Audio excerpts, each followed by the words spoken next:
नमस्कार सम्पूर्णलाई। आज यो राष्ट्रिय टोपी दिवस जान 1 को उपलक्ष्यमा सम्पूर्ण मेरा आफन्तजन, मेरा दर्शकहरू, मेरा फलोवर्सहरू र चाहिँ मलाई माया गर्ने मेरा अग्रज, मेरा कनिजहरू सबैप्रति हार्दिक शुभकामना व्यक्त गर्दछु। र यस सन्दर्भमा मैले आज एउटा पुरानो गीत यहाँहरू सामु ल्याउने दुस्साहस गर्न कोसिस गरिरहेको छु।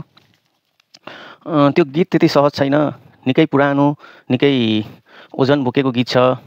त्यो गीतका गायक हुनुहुन्छ श्रद्धेय मधु छेत्री, सङ्गीत तथा रचनाकार छ भीम विराग, श्रद्धेय भीम विरागज्यूको, र त्यो गीतको बोल छ फुलै फुल। यो गीत निकै पुरानो गीत हो र निकै भावनाले ओतप्रोत भएको, निकै मिठो जीवनको विषयमा केही कुरा बोलेको गीत छ। र चाहिँ मैले यो मेरो पहिलो प्रयास गर्न कोसिस गरिरहेको छु।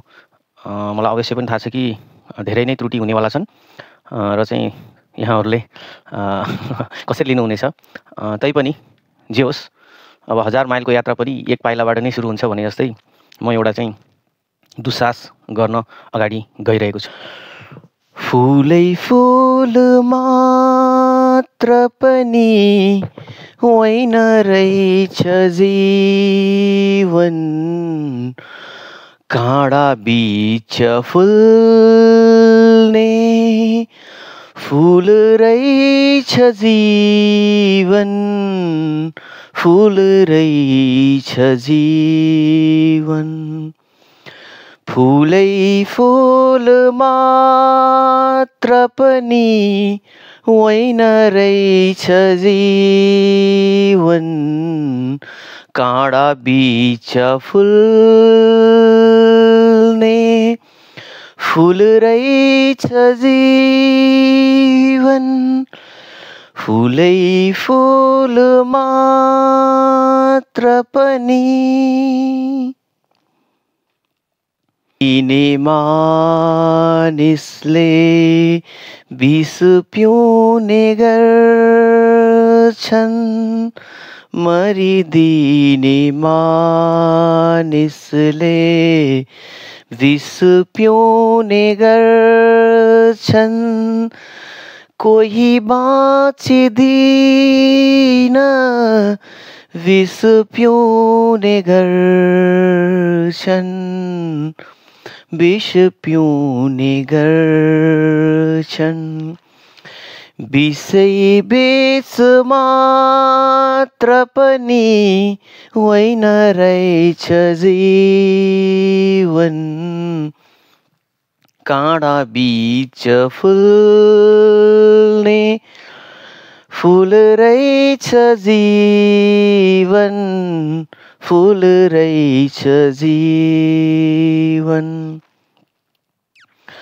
फुलै फुल मात्र पनि अरूलाई कुल्चेर अघि बढ्छ मानिस,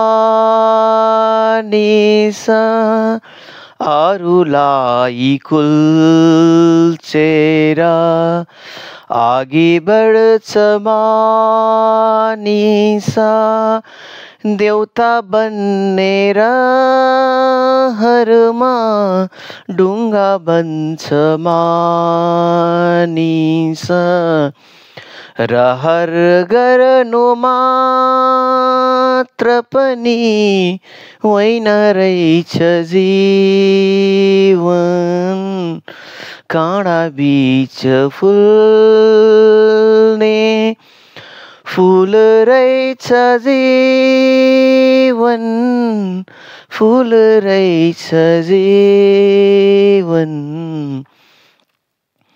फुलै फुल मात्र पनि होइन रहेछ जीवन, काँडा बीच फुल्ने फुल रहेछ जीवन, फुल रहेछ जीवन। हस्त, धन्यवाद।